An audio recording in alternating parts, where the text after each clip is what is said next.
Have you ever had one of those experiences? Maybe you went to a wedding, maybe a baby came into the family, maybe somebody died, and that experience, that event, just changed everything. Changed the way you look at life, changed the way you think, changed the way you function. I remember the first major event in my life that when I look back, I would say changed everything for me. It was the day that I asked Akudo to marry me. It was on the. I remember that day. I don't remember. My wife would tell I don't remember a lot of things, but I remember this one very clearly. It was on the because I thought she was going to say no, because the girl looked like an intelligent person. So I thought, what, her brain is going to kick in, and all my game will disappear, and she will say no. We were walking on the campus, University of Lagos College of Medicine. We were on a footpath. It was a dirt path, and I don't think there was any electricity because it was pretty dark. And we were going to this small cafeteria where the resident doctors in Nigeria, they call them house officers, where they ate. And on the way there, she walked ahead of me and I pulled her back. She had this little backpack, this tiny backpack. It wasn't as big as this iPad, and I pulled it back and I proposed to her. And she said yes. For a minute, I didn't know what to say because I wasn't expecting yes. I had prepared for the no. Yeah, but then she said yes. And that yes that she said changed everything. It turned my world upside down. Sorry, right side up. Amen? Hallelujah. I knew that night that my life would never be the same. In a good way. This morning we're going to be looking at the first part of the book of Acts. We're looking at the events that occurred after Jesus had died and had risen from the grave. This is the beginning of the church. This is the early days of the church, and something profound is about to happen that will change everything. Church, you never say change everything. This morning we're going to be looking at a lot of Bible verses, so I need you to either pay attention to me or keep your eyes glued to the Bible verses on the screen because we're going to be moving really quickly. Amen? In the book of Acts, the first chapter from verses 4 to 5, after the resurrection, this was after he had died, after he had risen from the grave, Jesus Christ gives his disciples very specific instructions. The Bible says he gave them this command. Touch your neighbor, say he gave them a command. He said to them, do not leave Jerusalem, but wait. Wait for the gift my Father promised, which you have heard me speak about. For John baptized with water, but in a few days you will be baptized with the Holy Spirit. Jesus Christ gave them a command. He did not give them a suggestion. He was not expressing his opinion. He was giving them an instruction. And the reason why he gave them an instruction was because he wanted them to be clear concerning what he wanted them to do. He ordered them to wait. He wasn't worried about being dictatorial. He wasn't worried about making sure that everybody's voice was heard. He said to them, wait, I command you to wait. And the reason why it was necessary for them to wait was because the Holy Spirit was critical for the next phase of their mission. In the first phase of their mission, amen, they met Jesus. They got to know Jesus. They spent 3.5 years walking all over that part of the world with Jesus. They got to observe him. They got to listen to him. They even got to touch him. But now, Jesus had died and had risen again, but it was time for phase 2. And the reason why they needed the Holy Spirit was it was not enough to know Jesus. They needed something more. So the knowledge of Jesus was okay for phase 1. But for phase 2, they needed more than that. In Acts chapter 1 verse 8, the Bible says,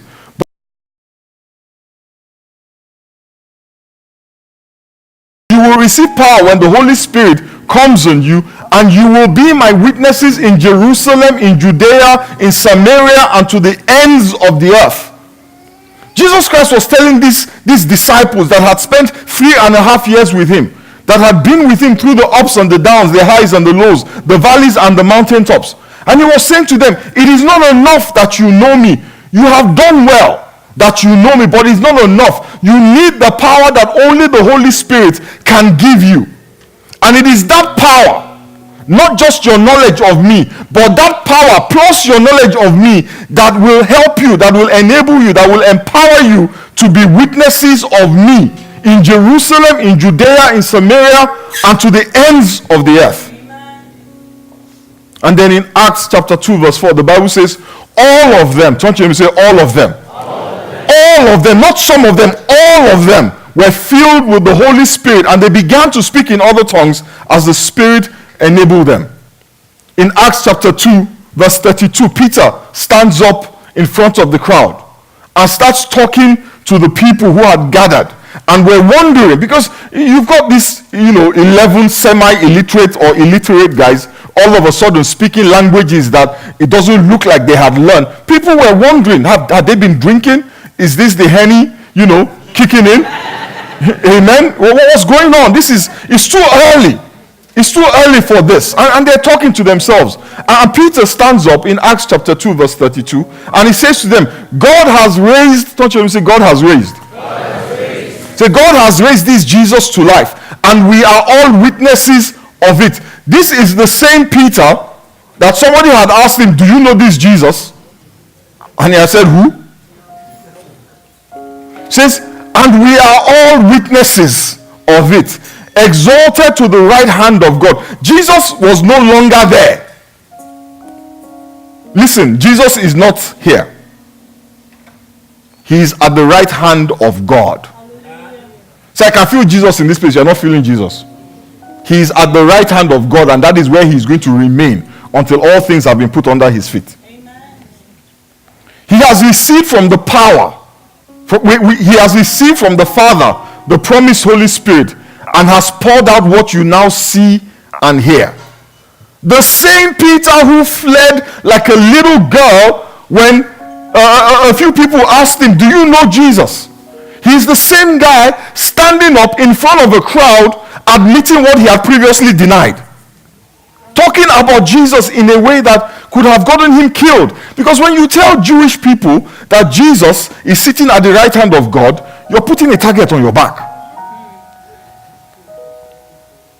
Where did this boldness come from? Last week, I was talking to the servant leaders, and we talked a little bit about Peter. Peter was the chief apostle, so to speak, the chairman of the council of the 12. But he was not always known as Peter. Peter comes from a Greek word, Petros. Petros means rock. His name used to be Simon. Simon comes from a Greek word that means reed. How did he go from reed to rock? The power of the Holy Spirit. In Acts chapter 4 verse 31, the Bible says, after they prayed, the place where they were meeting was shaken, and they were filled with the Holy Spirit, and they spoke the word of God boldly. Touch him and say boldly. Boldly. All of a sudden, they were bold. The guys who scattered when they took hold of Jesus, all of a sudden the Bible says that they were talking about Jesus and talking about God with boldness without fearing any repercussions. All of a sudden they were moving into the second phase of their destiny.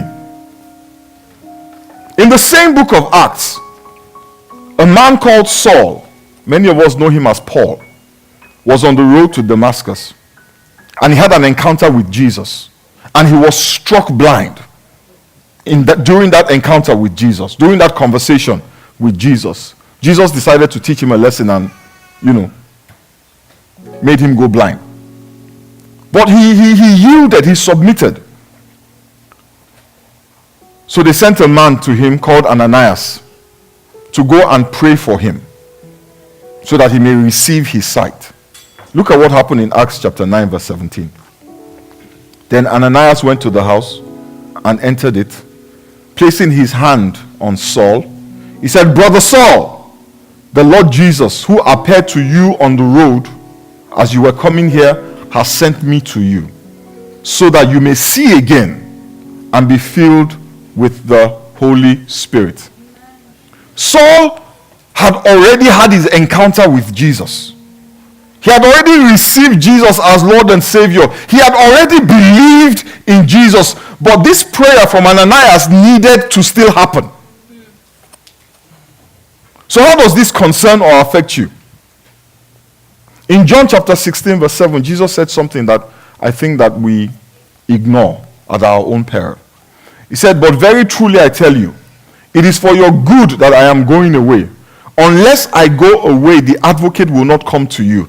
But if I go, I will send him to you." Can you imagine anything better than Jesus' presence? Jesus Christ himself is saying, there is something better than me being here. I have to go. It is better for you that I go. Because when I go, then the Lord will send to you the advocate. Amen. But if I don't go, if I stay here, you will not get the advocate. It is better for you that I go, so that you can get the advocate. He's telling his disciples, I am going to leave. He was making it clear to them that a time would come when he will not be around them physically, because he's going to take his seat at the right hand of God. But the good news that he was sharing with them is that when I go, God will send the advocate, the Holy Spirit. And in John 14:26, the Bible tells us something about the advocate. It says, "But the advocate, the Holy Spirit, whom the Father will send in my name, will teach you all things and will remind you of everything I have said to you." They needed to wait in Jerusalem to receive the advocate, to receive the Holy Spirit, who Jesus said will teach them all things and remind them of everything he had ever said to them. That is why he commanded them, stay there. Wait, don't go anywhere. You need to receive the Holy Spirit. In Luke chapter 24 verse 49, Jesus said, "I am going to send you what my Father has promised. But stay in the city." Touch your neighbor, say, stay in the city. Stay in the city. "Until you have been clothed with power from on high." Amen. The Holy Spirit clothes you with power and in power. Hallelujah. Too many of us are trying to live the Christian life without power. Even our Lord and Savior Jesus, when he walked the earth, he did not start his ministry until the Holy Spirit descended on him, because he could not fulfill God's calling on his life without power. In Matthew chapter 3:16, the Bible says, as soon as Jesus was baptized, he came out of the water, and at that moment, the heaven opened, and he saw the Spirit of God descending like a dove and alighting on him. The Spirit of God descended on Jesus at the beginning of his ministry. After he was baptized by John the Baptist, the Spirit descended on him, yes, to tell everybody, this is my son in whom I am well pleased, but also to empower him. Even though he was born the Son of God, he was born as a man. He was a man. He was the Son of God, but he did not come with his godness, because if he came with his godness, it would not have been fair.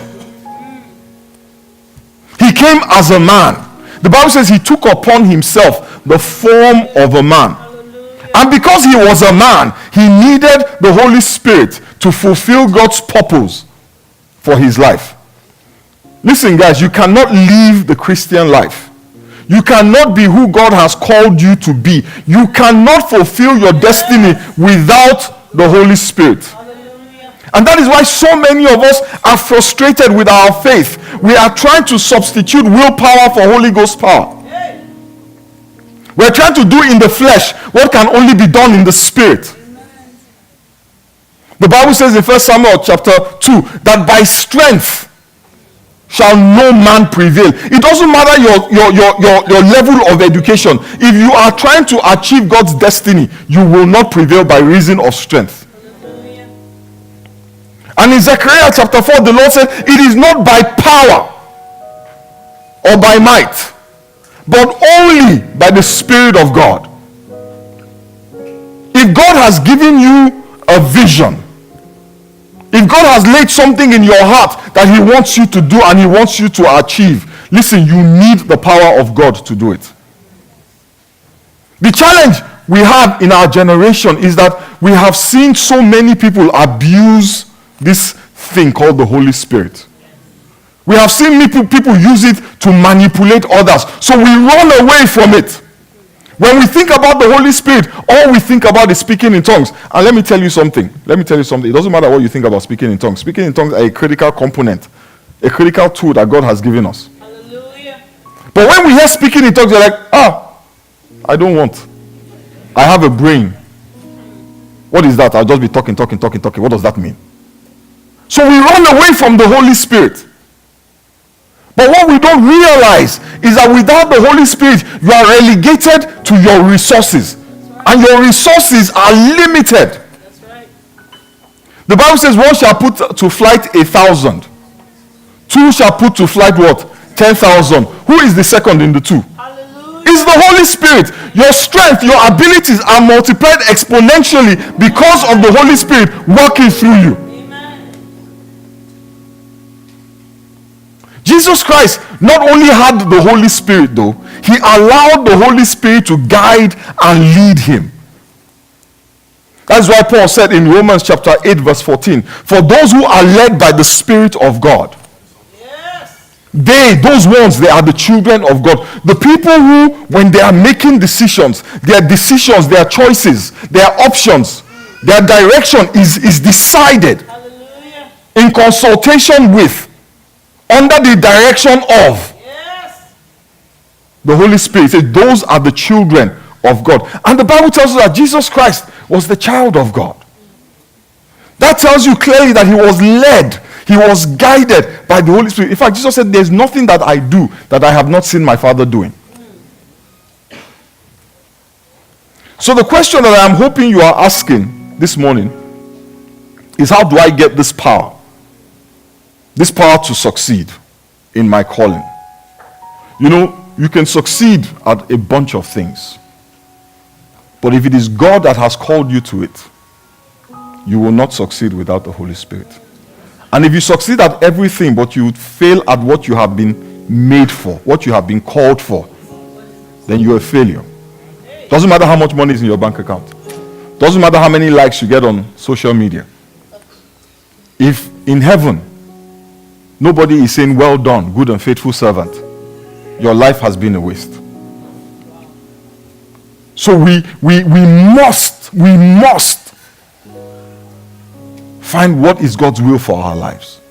And when you find it, we need the Holy Spirit. How do I get this power? How do I get this direction? How do I get this guidance? You must be filled with the Spirit. You must be baptized in the Holy Spirit. Ephesians 5:18 says, be filled instead of being drunk with wine. Because that will ruin your life. It says be filled with the Holy Spirit. You cannot be led by the Holy Spirit if you are not filled with the Holy Spirit. Those days when the Holy Spirit would visit people, those days are gone. It's either he is in you or you're on your own.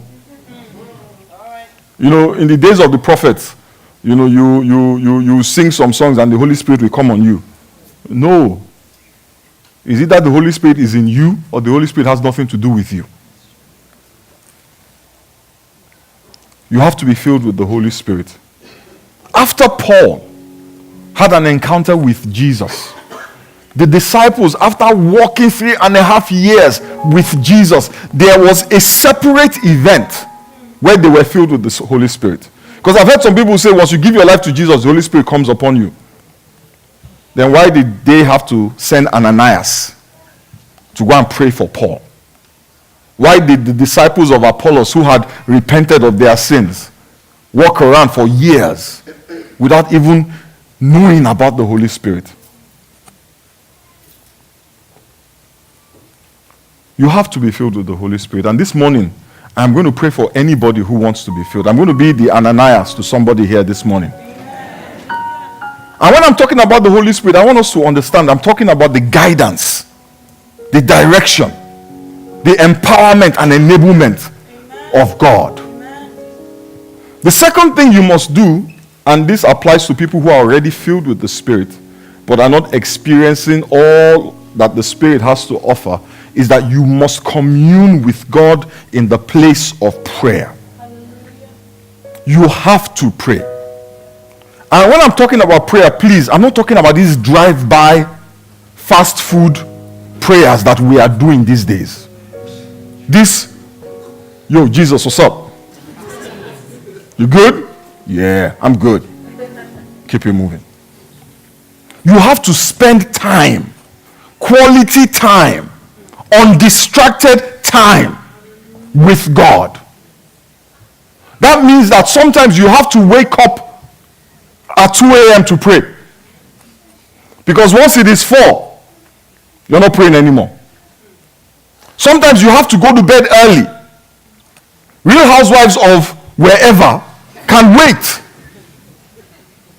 I'm serious. You can't eat your cake and have it. We want to eat our cake and have it. We want to sit down in front of the TV, sit down in front of the computer, and while away the time. And then when it's time to pray, you say you don't have time. There's no time because you just whiled it away.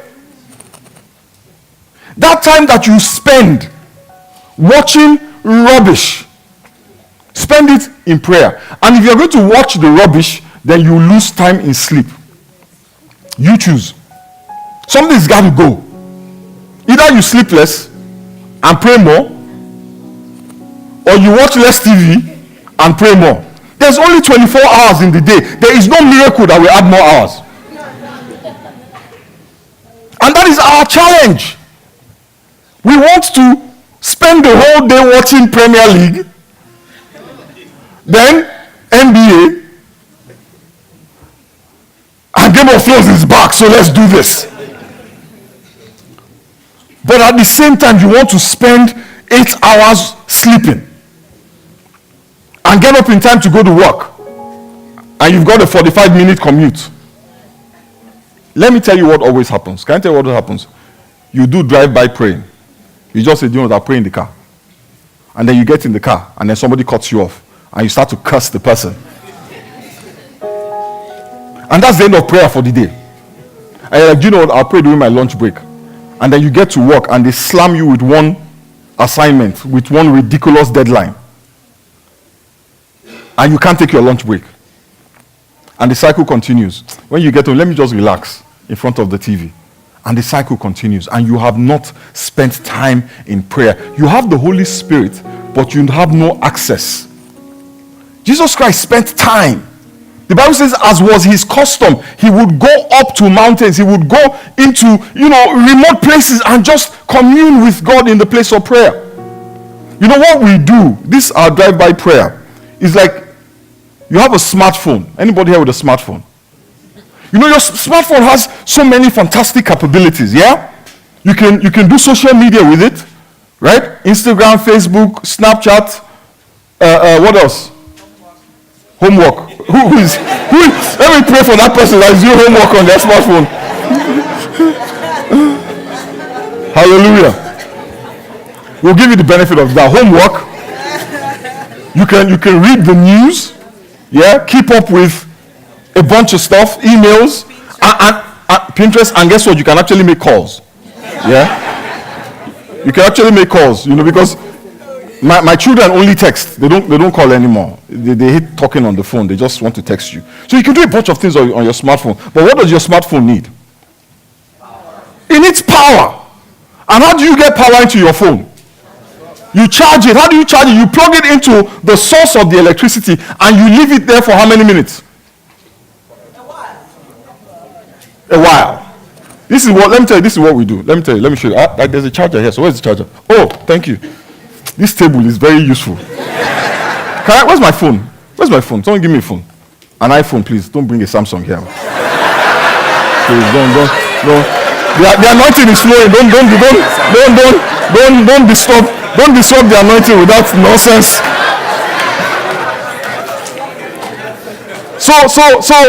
So you got a phone. Yeah? This is an iPhone X. It can do so many things, and it can do it quickly, but it needs power. But let me tell you what we do. This is what we do. Yeah? You know what? I need power. So you plug in the phone. And you're like this, and you're like, yeah. And then you plug it in again. And you're saying to yourself, but I've plugged it now. I've plugged it. And then you take it out again. But you plugged it. You keep plugging it and taking it out. Plug it and take it out. What happens? Nothing. It never really charges. And the power that was there when you bought it eventually dwindles and dwindles and dwindles and it dies. And you're there wondering, what's wrong with my phone? No power. Hallelujah. No power. But I charged it. For what? 20 seconds? Are you kidding? You plug this thing and you leave it there for a few hours. And the older the phone, the longer you have to plug it, right? Yes. Yeah? The longer you have to plug it. So your phone is in, and many of us, what do? When we want to go to bed, we just plug the phone in and we leave it there. Overnight. For what? 8 hours? But you want to pray for what? 20 seconds? Is that a joke? And you want power? It can't work. It's just not, it's not realistic. And that is where our Christianity is now. No power. Because we're not investing time in getting charged. Hallelujah. You must commune with God in the place of prayer. I know that as I say this, some people here say, Pastor, I pray. But most of the time, our prayer time is spent in submitting and resubmitting and then resubmitting and then submitting again the same prayer points, the same prayer request. And that's not a bad thing, because the Bible says that with prayer and supplication and persistence, and thanksgiving, we should bring our requests to God. So there's a place for persistence, and there's a place for making your request known to God. But there's also a place where we are asking God for guidance. Where we're asking God, what is your agenda for me today? What is your will for me today? What is your plan for my life? What are we doing today? Jesus Christ said we should pray for daily bread. Yeah? But Jesus is the same person who says, my bread, my meat is to do my Father's will. So when you're praying for daily bread, how about praying, Lord, what is your will for me to do today? And when you say that prayer, be quiet and let God talk. Just shh. And let God speak to you. Let him minister to you. Let him tell you what the agenda is. Let him tell you who you should apologize to. The reason why some of us never apologize is because the Holy Spirit is trying to get your attention, but you're too busy talking. Some of us talk too much. You have to just be quiet in the place of prayer and listen. Listen. Listen, let me tell you something. If you pray and make your request known to God, you spend an hour in the place of prayer. You make your request known to God for 30 minutes. Lord, the husband, tall, dark, handsome. Lord, the wife, good cook. Lord, a better job, 7 figures. Spend another 30 minutes praying. Say, Lord, what's your agenda? What is your will for me for today? Because Jesus Christ said daily bread. You know, when we pray for God's will, we're thinking 5 years. No, today. What is your will today? What is your counsel today? Hallelujah. Who am I dealing with today? What do I need to say to them today? Hallelujah. And sometimes he will speak to you in that 30 minutes. And sometimes he won't. But if you are expecting a word from God, your ears are opened. You're listening. And you know what the Lord does sometimes? I know my time is up. Sometimes the Lord will not speak to your mind. He will speak to your spirit. And if your spirit is strong, then your spirit will guide you. But if your spirit is weak, the Lord will speak to your spirit, and your spirit is shouting at you, but you will not hear. As the day unfolds in every situation, in every circumstance, he will reveal to you what you should do. And let me tell you something. When you're praying and you have this period of silence where you're listening, some thoughts will flash through your mind. And you're thinking, maybe this is God. Perhaps. But if it is God, it lines up with Scripture. Amen? Amen? It lines up with the Bible. That's number one. And if you're not sure, seek counsel. The Bible says, in the multitude of counsel, there is safety. we have to develop a habit of seeking guidance from God. Udeme works in HR, yeah? When you ask God today, what is your agenda for me today? Well, you know you're going to work. But the Lord will tell you that somebody's going to come into your office and he's going to lie to you. Fire him. And he'll tell you the other guy, he's not lying, he really has a problem. Help him. He'll tell a nurse, that patient that you see is not a physical problem, it's a spiritual problem. Pray for them. He'll minister to you that thing you said yesterday, you need to go and apologize for it. You know, I was telling Larry, I don't know what happened to me. I had a conversation with somebody, and by the time I was done with the conversation, I was troubled. I was so upset. But guess what? Life continues. So by evening, I had forgotten about the conversation. But the upset was still there. Does anybody know what I'm talking about? So now, I didn't know why I was upset. But there was something just nagging at me. And I was trying to find what it was, and I couldn't find it. And I prayed. I was like, Lord, what's going on? And the Holy Spirit took me back to that conversation that I had spent an hour trying to figure out. And he said, Femi, that is where you lost your peace. You need to fix that to get your peace back. And I fixed it. My peace was back. That is the power of the Holy Spirit. That is what the Holy Spirit brings to the table. Not just speaking in tongues. He brings guidance. He brings direction. He brings power. So this morning, if you have been baptized with the Holy Spirit, I want you to just bow your head and just pray.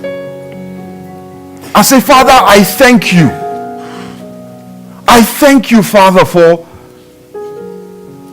the Spirit that you have given me, that teaches me, that empowers me, that enables me, that reveals things to me, that guides me, that protects me, that orders my steps. I thank you for the power of your Spirit working in me.